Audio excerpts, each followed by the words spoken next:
Hello and welcome to Work Cookie, our weekly gathering of IOs, HRs, recruiters, and then actors or two. It's nice to be back. Thank you very much. I hope you guys had a good time while I was away, but I am back. And today, LindaAnn, you're going to be leading our discussion. It's an open mic. Everyone jump in. We're going to talk about strategy versus the to-do list, cutting through the operational noise. And I think, LindaAnn, that's something that all of us have experienced if we've worked in organizations is there's just a lot of noise sometimes. And we live in a world where there is noise everywhere. And so, some really basic skills about how to improve our own filters to get around all of that noise would be incredibly helpful. Well, I think so for me, and I just posted a link in the chat because there's a brief survey on CBOC's LinkedIn page that you can take and have comments and justify why you made that choice and see if we can get some discussion flowing on LinkedIn. So that's there if you wouldn't mind taking a minute and heading to that for a second.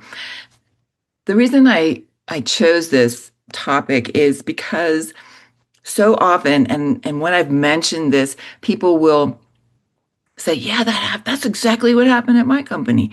And that is a company will take all this time and go through getting all their leaders together and spending a day or two or whatever at an offsite. And these are extremely expensive meetings, right? When you look at the hourly opportunity costs for that leadership, it's thousands and thousands of dollars an hour that's being spent in these meetings. So you look at that and they go ahead and come up with a strategic plan, and whether they decide to have it annually or have it biannually so you can just update it, because not every strategic plan or element of a true strategic plan can be accomplished in a year. So you have to go through and do that. But they go ahead and decide, oh, we've come up with this, our strategic plan for the year, for the next 2 to 3 years, whatever that is. They go ahead and launch this big communication plan to tell everybody what these quote strategies are. And that costs thousands more. People get the information, don't really know what to do with it, don't understand how it applies to them on a daily basis. And then when all the hoopla is said and done, everybody goes back to their desks doing exactly what they did before. And then they revisit it maybe mid-year or at the end of the year and go, we didn't really get that done. I wonder what the problem is. And the problem is they're not making the link. One problem is they're not making the link between this plan and who's accountable for it. Does it become part of your leadership's performance expectations? And then do you make the connection down between that and making pieces of it part of the performance expectation of those subordinates, right? So that alignment, that trickle down, whatever you want to call it, that part doesn't happen. It's just this lofty thing that somebody, again, it's, you put it in a book on the shelf, dust it off every, 6 months and say, oh, damn, we need to get to that. Well, and I think it might be even bigger than strategic initiatives because you talked about evaluation and how many organizations do that evaluation once a year and then it sits on a shelf. We constantly go down with organizations of good ideas that are only partially implemented. So creating a strategic plan is great. But you're right. That's where most organizations actually stop. They've created a document. It's supposed to be important, but you're right. It's not very important. I mean, even in my experience, when the C-suite makes these strategic directions and then there's a big announcement, and then we spend the next 12 months ignoring that strategic initiative because there's no one pointing, or calling us up and going, how is strategic element number 3 going? Like there is no communication past the point of we've created this piece of magic and now we're going to just let it do its magic. Yeah, and it needs to be part of everybody's daily living, just like your values are part of your daily living. Making sure you're aware that you're still going towards that strategic vision, whatever that is for you, that purpose. Those are daily conversations. That's daily life. And people don't see that connection, which is part of the reason I want to do this. And we'll get to you in just a second, Lee. And that is, um, most people don't understand the difference between true strategy and operations, right? And so if you say, well, we want to be the biggest player in the um, let's see, our category, right? Our industry, excuse me, uh, and you want to make that happen, it's not necessarily about just increasing your revenue. More clients doesn't mean you're going to be the biggest player, right? And so looking at the elements that matter to the clients is the real piece. So let's go to Lee, and then we'll go ahead and come back to how do we really make sure that what we are creating is a strategy and not just something to make us better, faster, whatever. I would also like to hear what are the consequences if you don't start not only creating a strategic plan, but actually, implementing it. Lee, let's go to you.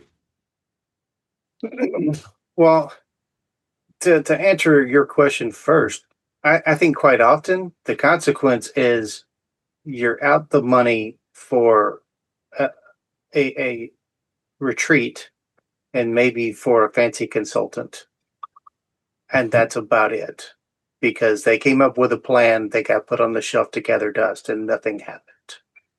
And today is the same as yesterday. That's often the result.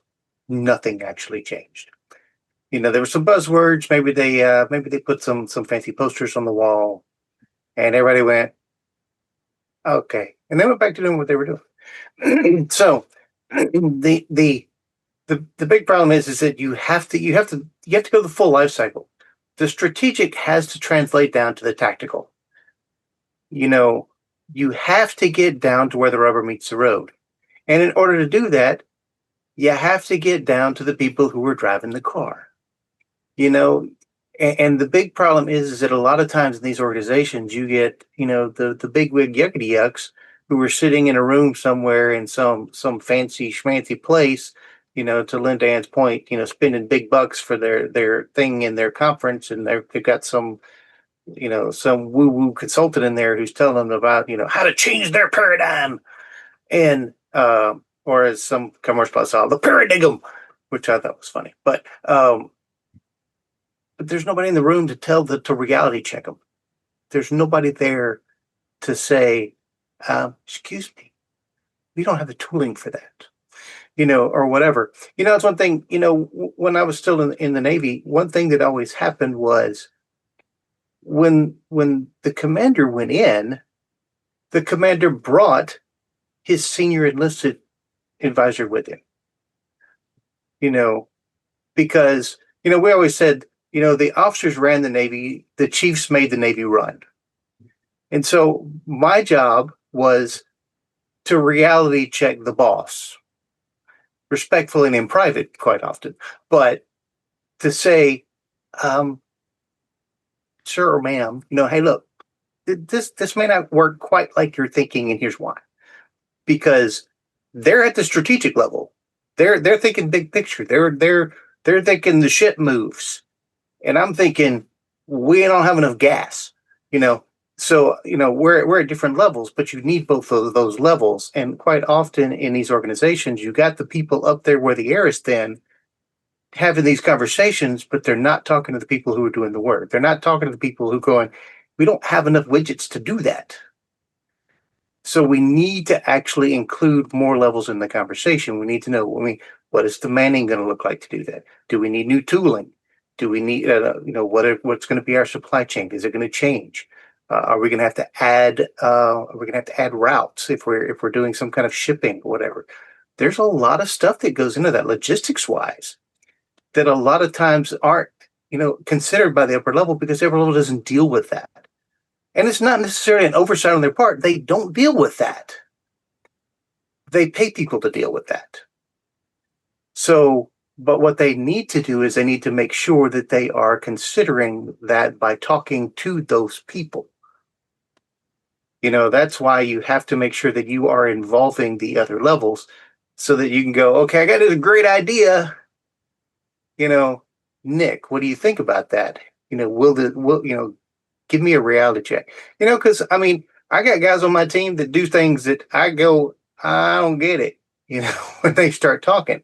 So when I get an idea, I go to the guy who does the thing and go, hey, look, I got an idea. Will this work? And they explain to me why I shouldn't be chewing gum and walking.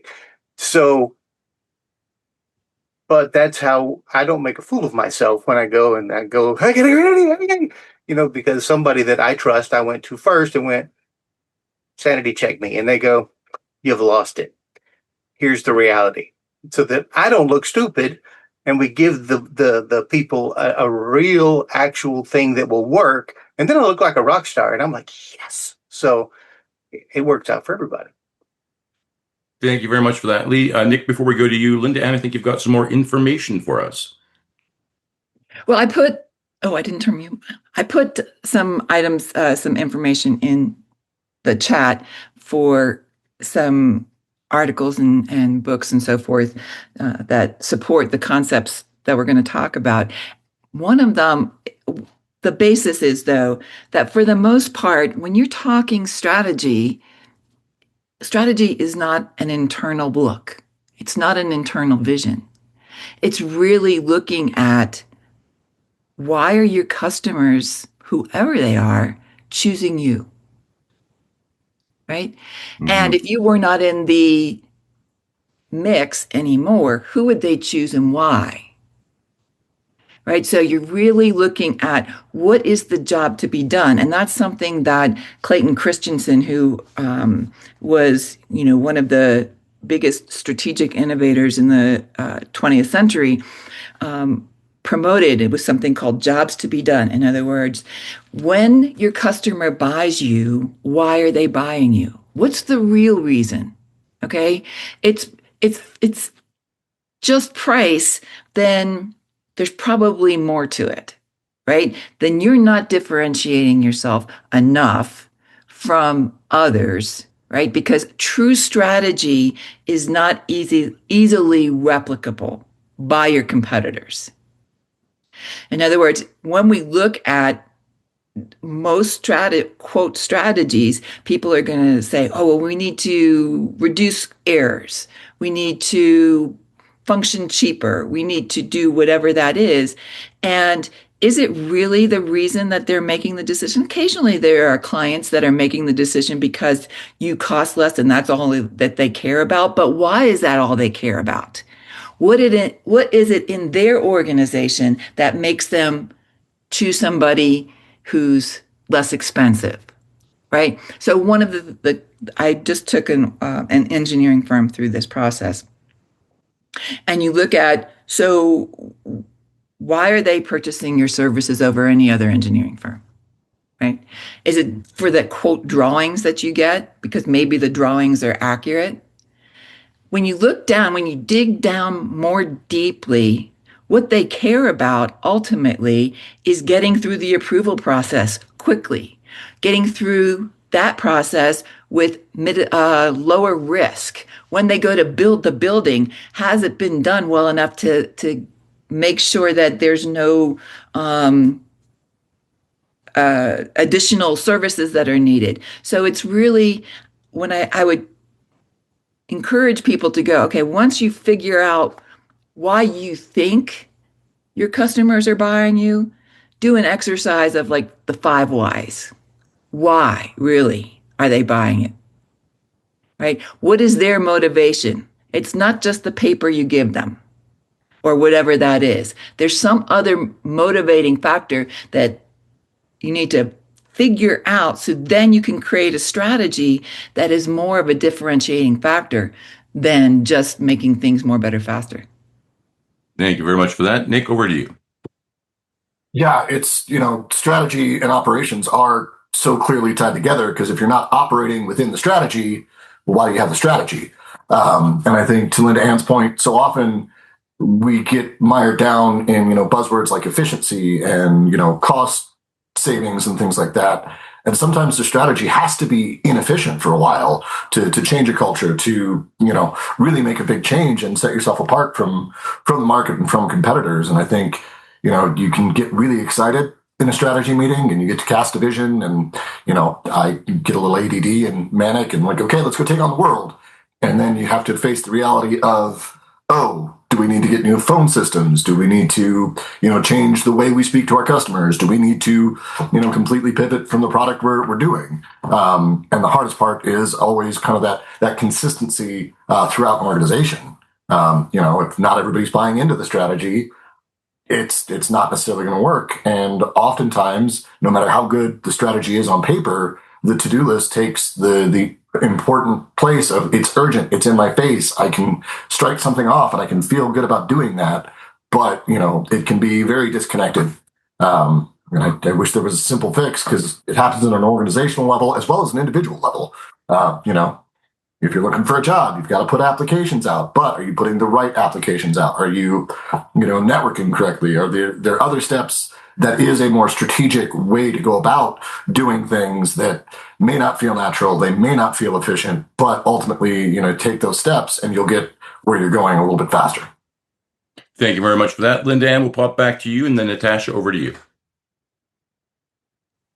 Yeah, I wanted to bring up, when we're looking at, I have the information that I provided is Clayton Christensen, it's Michael Porter, and it's the Blue Ocean Strategy kind of concepts.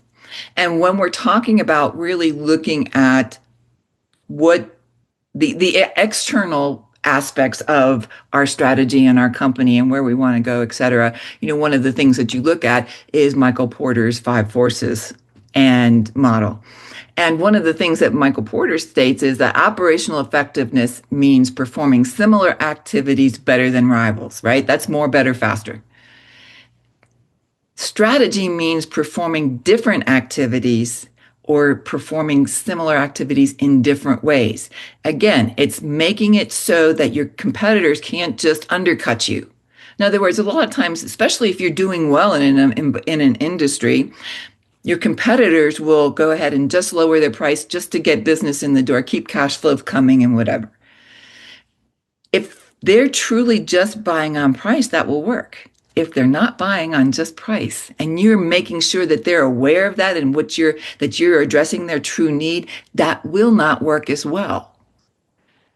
So it's important to understand that, and that's part of a lot of what Blue Ocean Strategy helps you understand is that don't compete in the water where it's red and the sharks are. Compete someplace in a different way so that you are the only one swimming around because you're the only one addressing their issue in that particular way. And there's some questions that you can ask to identify whether or not this is truly, whatever you've got is truly a strategy. And that is, does the goal change where we compete? Right? Whether it's in have you created a different, completely different environment, kind of like Netflix and Blockbuster, right? They completely changed that. So they weren't competing just on, how cheap can we rent the video for, right? It was a completely different mechanism. And true strategy is really about how can we win in the industry. Okay, so again, it's external, not internal. So, is there a distinct competitive advantage that the competitors can't easily copy? And I have a few more questions we can use, but let's go to Natasha. LindaAnn, I was literally in the process of saying she just said everything I was about to say. So how do I reframe this to still sound relevant, intelligent, and worthy of being on this platform with you all? LindaAnn, why would you do me like this on this Thursday? It's only one day to Friday. I thought I survived the week, but here you come. I guess the only thing that I would add to what you just said is, you have to think beyond the strategy. When we think of strategy, you have to think beyond providing a to-do list, but it is also the experience. People want to enjoy the process of the strategy. And going back to what you were saying, when you think about, well, why were we chosen above our competitors, even though we're pretty much providing the same product? Oftentimes it is the feeling of, I just feel like the experience is going to be better here. And so in order to ensure that experience, part of the strategy also has to be, and I think that's what you were explaining, is how do we do the ordinary stuff, the ordinary things in an extraordinary way? How do we do it differently? How can we say, but these are apples, but this one is a Granny Smith versus, I'm sorry, Granny Smith is the only type of apple I know, other than the colors, right? But this is a different type of apple. And you know what? I'm leaning more towards the Granny Smith because maybe that's the one that keeps the doctor away.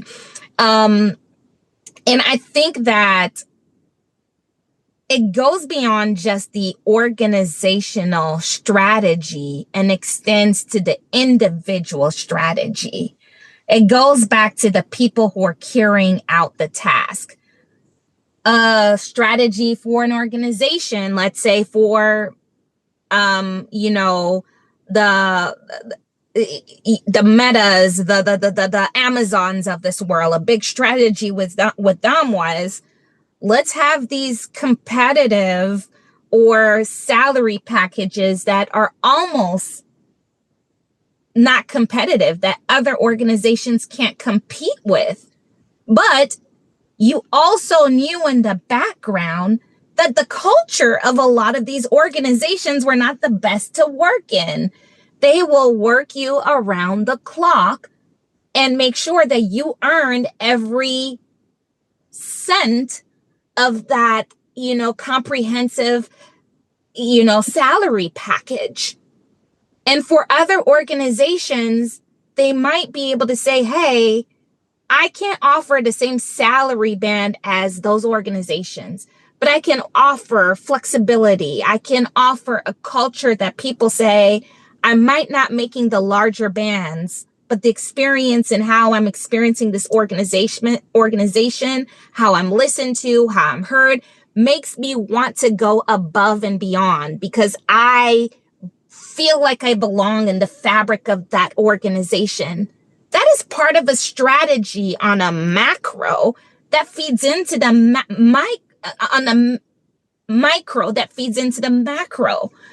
Because again, when people buy into your why, they help you do the ordinary in the extraordinary way. Yeah, that's absolutely correct. What I would say is, with your Apple analogy, is what if the client has a choice of Granny Smith or Delicious or Macintosh or whatever, but what they really want is applesauce, right? And so think about that. And then what you were talking about really is having employees engaged, right? Connected to purpose and having all those pieces aligned so that they deliver the apple or the applesauce, whatever you've chosen, but that they feel connected to that. But what we've looked at is really when you deliver the applesauce and decide how you want to get there, my analogy for that is really body mechanics.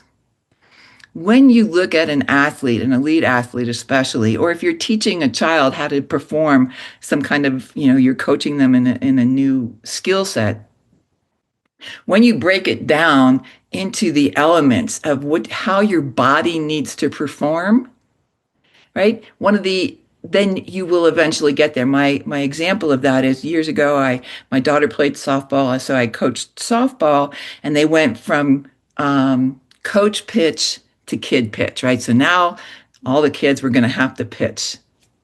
Very interesting process. But so I had them all lined up, and I had the fence all taped out with strike zones, right? And some would get frustrated because they weren't hitting the strike zone yet. But what I helped them understand was, let's focus on all the different elements of the how you're throwing the ball, not where you're throwing the ball. Right? So once you get the body mechanics down, all the pieces in your organization down, then you automatically hit the target. And it becomes muscle memory to do that. So when you think about that, if you know what the target is outside of your body, outside of your organization, where do you really want to go? Then you can reflect back within the organization and say, how do we get there? What are the body mechanics that we need in order to make that happen all day, every day? Does that make sense? Does that make sense to you, Natasha?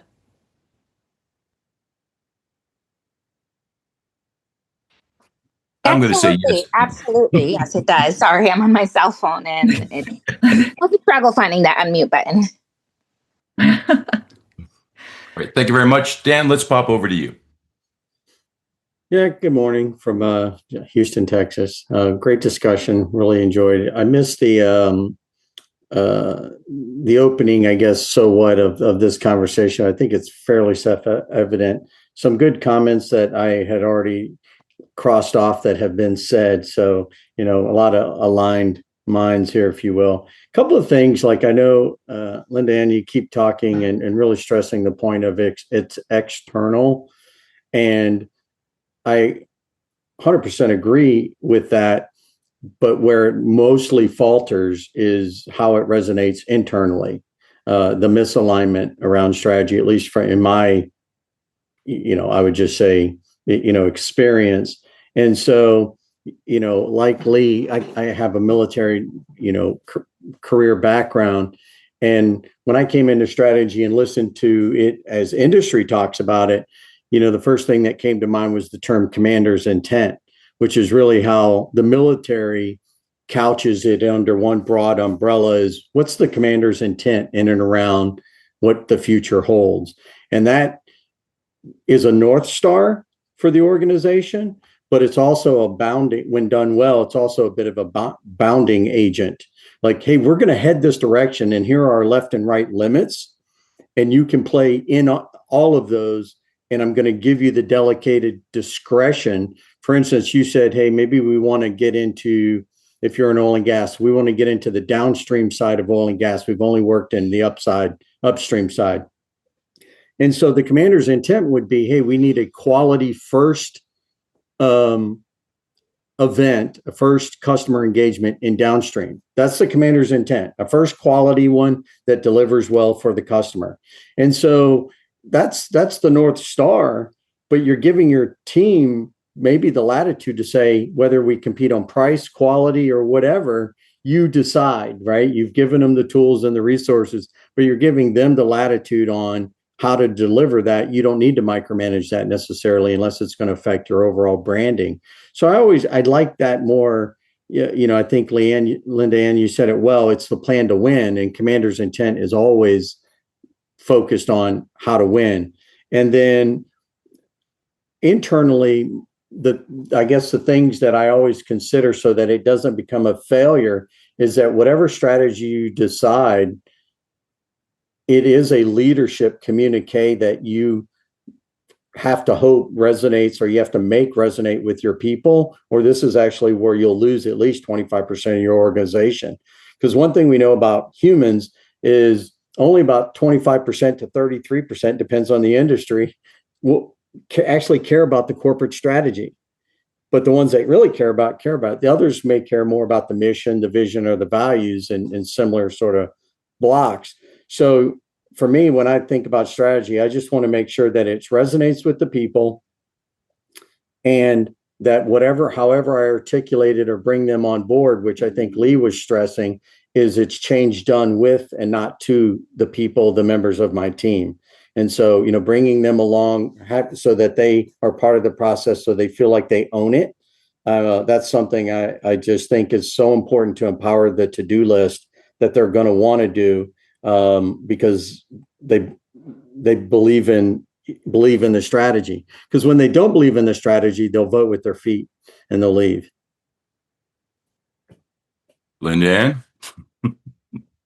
You're absolutely right. And my question to you is what is the disconnect that only 25% buy into the strategy? No, I'm saying it's not that they only 25% buy in. Only my understanding is that only about 25%, that's the more important thing versus mission, vision, and values with what's going to resonate with them. Doesn't mean that all the other 75% don't care about strategy. It's just not the biggest thing that's going to ring their bell. There's some people who are very value centric. Like, does this organization conduct itself? Do the leaders conduct themselves in a way that makes me want to stay here? Other people are like, wow, I really love the organization, but where they're headed and what they want to do is not where I see myself being able to be a part of. And so what I'm saying is it's just important to know that strategy isn't all things to all the people in your organization. Yeah. That's absolutely true. It's also important, though, that your strategy is aligned with your values and your mission and your right, so that's all. It's kind of a singular package. Absolutely. And so yeah, they should always come in and kind of reinforce each other, right? It's that circular process. I would say that again, when you're making your decision with your strategy, and you say, well, it's quality for the customer, it's important to understand whether or not quality is the customer's priority, right? Because that's not always the case. And one of the reasons, and this, I just want to broaden the scope on this. It's not to say that you're not correct in your environment. One of the things that companies here, especially in the U.S., will often do, especially startups, is we'll say that, oh, we have this great idea, right? And want to go ahead and they'll start the process and say, oh, it's going to make this need and it's going to cost this much and all those kinds of things. And they don't do the end user survey or gather the end user information to know, is this something that, first of all, can you produce it for what they're willing to pay? And is it something that they really give a damn about? Right. So again, quality is always, something that people hang their hat on, but making sure that you're in an industry where quality really matters to that particular client is also important. Thank you very much for that. Natasha, back to you. Thank you. And there you go again, LindaAnn, with the cost. I was just literally about to talk to that specific point. And the other aspect to that I wanted to add on to is that a lot of organizations are making cost cuts in areas that are very significant too. So let's say, for instance, we have the strategy, we have the extraordinary way to do the order, and the cost and that the client is willing to pay. However, the organization is not invested in the softwares or what it takes to get the work done, because they would rather have that money sit in to pretty up or fatten our year-end numbers than it is to actually execute the strategy at the level that it needs executed. Yeah, I agree with Natasha because I'm always amazed with the brain trust on this podcast and the intelligence, but it comes down to will at some point, that the C-suite executives have to have the will to make these type of changes, which will be positive for their organization. But I don't see that happening. Nick, to you. Tom, real Oh, sorry. Go quickly. ahead. Yeah. Go ahead, Yeah, Natasha. I guess what I wanted to say, and real quickly, is the fact that, oftentimes we really think about the strategy, but cost impacts the C-suite, as you mentioned, carrying out, the strategy to its fullest. And at the end of the day, when it comes down to tools and softwares, they're always part of your strategy. The investment always has to be here because ultimately, those tools and resources are not specific to that one client. Those are skill sets and tools that will remain with your organization and transferable to and expands pretty much your ability to offer same, similar, or expanded, upgraded even services or whatnot to potential clients. And so I think oftentimes organizations push a little bit the extent to which they stretch their current staff with being able to make butter out of water rather than simplifying the load on their employees in order to get greater results LindaAnn, as you a want to? strategy. Yeah. I'm sorry. Give me that question. Give me that final question. I was looking at the questions in the chat for a minute here. Yeah, So, no, I was thinking that oftentimes, C-suite has a hard time, making the investment, and we're still thinking along the lines of, yeah, we can do all this great stuff, but we're going to wipe it off because it's going to cost us X amount of money, and we'd rather have that on our books. Like oftentimes, the decision to purchase the tools or the software systems to simplify the work tends to be, I don't want to say a hard decision for C-suite. It's a decision that they're easy to cross out. And I am weary, and I've seen this time and time again, that a lot of organizations would rather stretch the creativity of their staff in stretching them to do the impossible, like making butter out of water, rather than just investing in the systems and softwares and trainings that will allow for them to simplify the load on their employees. However, on the other hand of it, it expands their ability to upgrade or expand, the services, the strategy or products, whatnot, that they sell to their client base.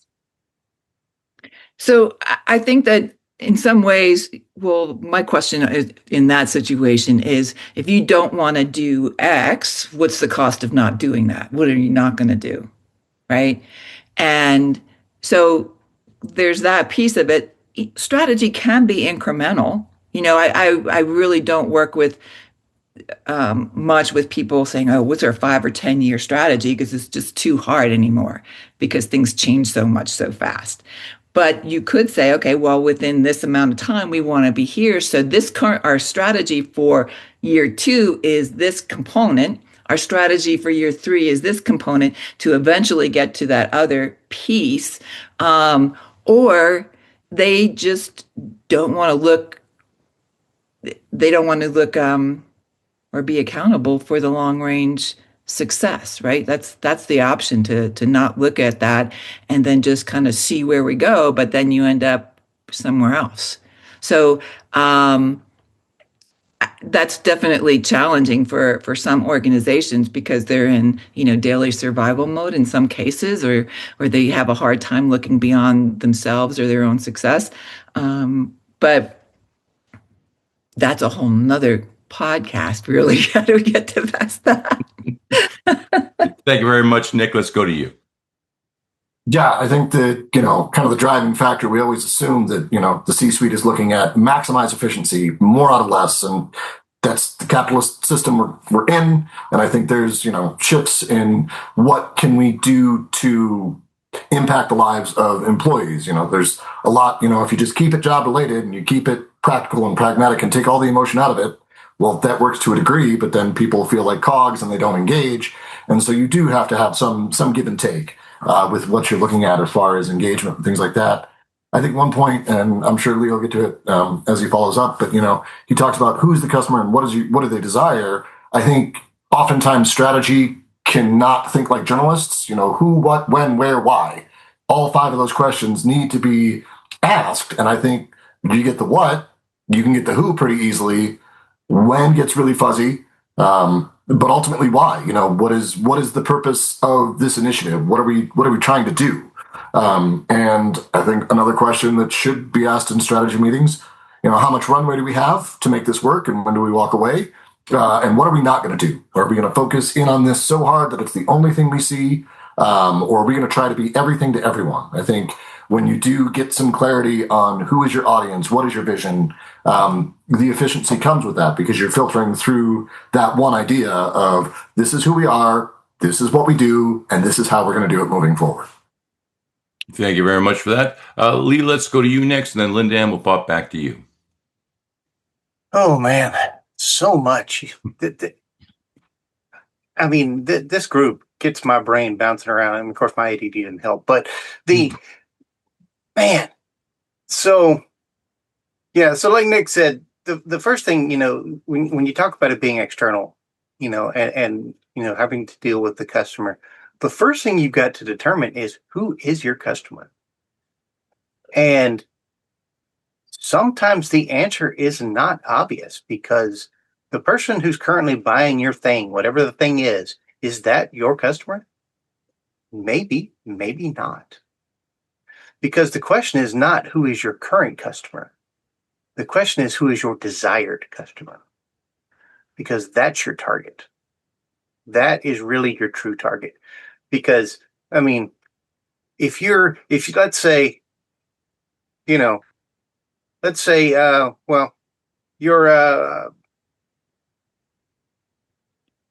you're a liquor manufacturer, and you're selling bottom shelf, but you want to raise that up. Well, the person who's buying bottom shelf, that's your current customer. That person is not going to buy a top shelf, but that's where you want to be. You've got to redefine your customer.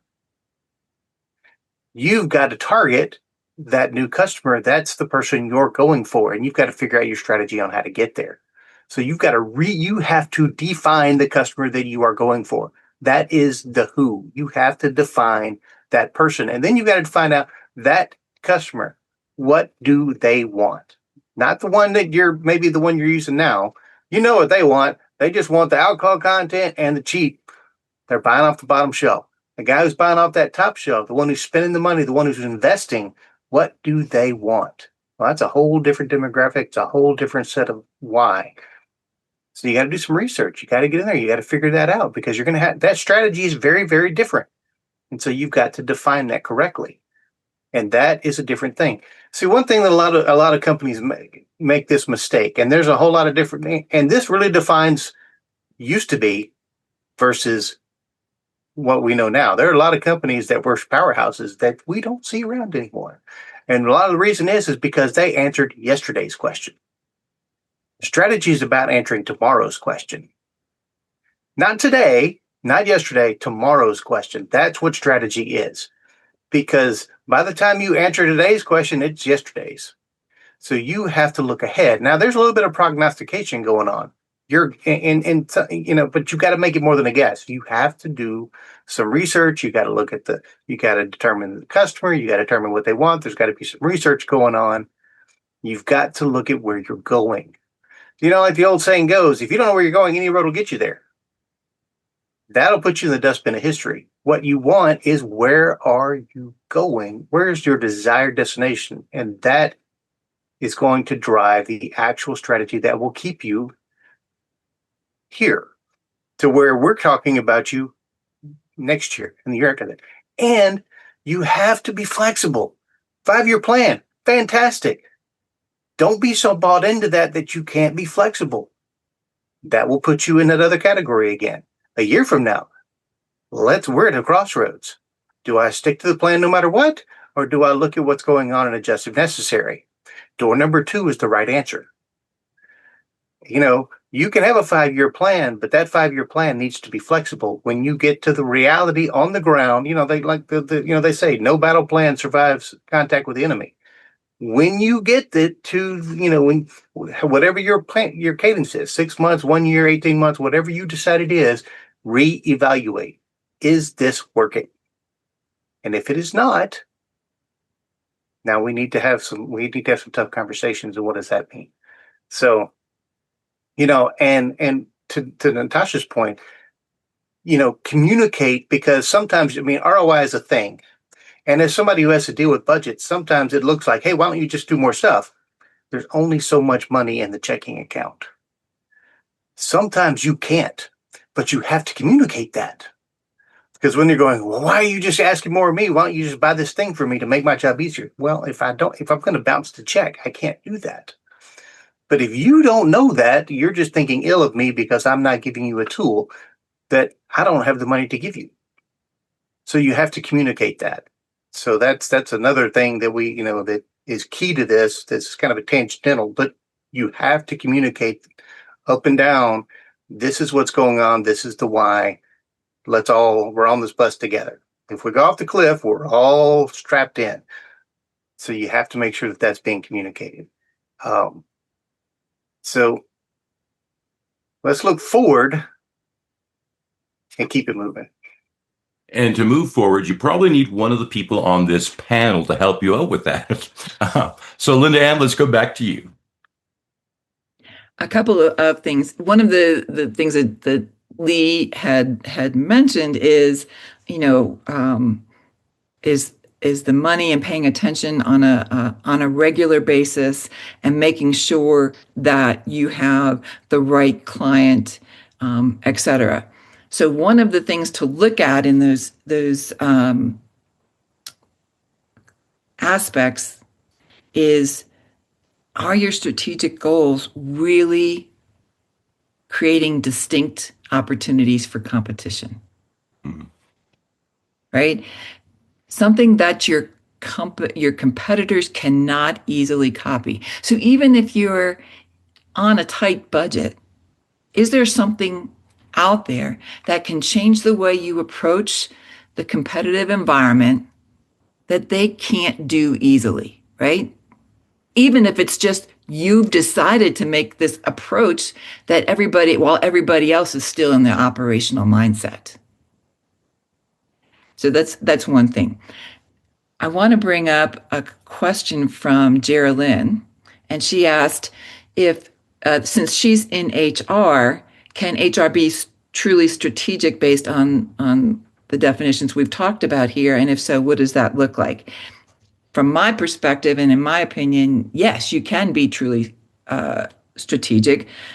There's a couple of different avenues for that. One is to understand how HR is contributing to each of those strategies, right? There's obviously a way through personnel, whether it's your recruiting process, whether it's your performance evaluation process, are those strategic pieces actually filtering down into performance evaluations?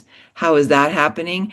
How are you communicating the strategy and that approach to anybody you're recruiting to come into your organization? And why does that make your organization better than your competitors, right? That they can't copy easily. And I'm sure there's a few others, but if anybody wants to chime in on that topic, or if Geraldine wants to just clarify some questions for us, that would be great. Well, Linda, maybe while she's thinking, what is the role? I mean, we talk a lot about IO psychology, but most organizations, unfortunately, don't have an IO psychologist, but most of them have HR professionals. Has the role of HR changed over the last, say, 20 years? And what then is the role of HR today? Because, I'm old and I come from a world where HR, when I worked for organizations when I was younger, my thought was HR is there to protect me. And then I would discover that no, HR is there to protect the company. They're there to, dot the I's and cross the T's. So I became suspicious of HR. What is the role of HR today? Are they an ally of the employee? Are they an ally of the organization? Are they trying to walk that fine line in between? And what is the role of HR when it comes to talking to the C-suite, who they so often have access to, about moving their organization forward to embrace the topics that we talk to on a weekly basis? So there's a couple of points there. I think that one of the most difficult jobs in an organization is human resources because they have to walk the line, right? They have to advocate for employees when it's important. They have to make employees understand the perspective of the organization when it's important so that we can understand both sides, because you can't just do one or the other. That doesn't work. Now, the original question that you had about is it different than 20 years ago, to say the least. And it's still, human resources is still in this identity crisis thing that's going on, and it's unclear because you still have a lot of human resource people who have come up through the organization because they started as the receptionist, but you've got other people like IO psychologists and things like that come in who have a much different level of professionalism and perspective. It's important that we understand and what the expectations need to be for an organization who has critical, effective human resource people. And that is, they need to be that strategic mindset from the perspective of the employees. And that is, how am I connected? Am I doing the employee engagement? And the rest of the company, rest of the C-suite or the executive team or the leadership team, whatever that is, needs to be open to listening to, this is what needs to be done in order to keep these people, because if we don't keep these people, we bleed money, and that affects everyone. And so that's a real quick answer to a very long, possibly long-winded conversation. Yeah, I probably shouldn't have asked that question like in the last 5 minutes. We do have a few minutes left. So Natasha and Nick, let's go to both of you, but try and keep it relatively short. Natasha, you're up first. I think that last comment was for me about keeping it relatively short. So here's my try at it. To answer the last question and to add on to what LindaAnn had already shared, HR, while we do have a lot of people who came up in the role because, okay, yeah, I was a receptionist and one day I was delegated with posting a job. Next thing I know, screening calls, and now I'm a full-time HR employee, a practitioner, etc. But HR by virtue is where your strategy begins, because it's all about being the ability to not only identify the people that you need for a specific role, but also when you're thinking about expansively of the strategy of, and where is this company going to be like in 3 to 5 years, or with the organizational shifts, being able to find someone who can, being able to find people who fit that mold, and also being able to manage those talents and be the bridge between employee and organization. And oftentimes, again, we go back to C-suite, who does not necessarily see HR as a strategic partner. And to that point, as LindaAnn spoke earlier, that kind of contributes to the delicate dance up the crisis identity in terms of HR knowing that they are part of the strategy. In fact, they're where the strategy begins.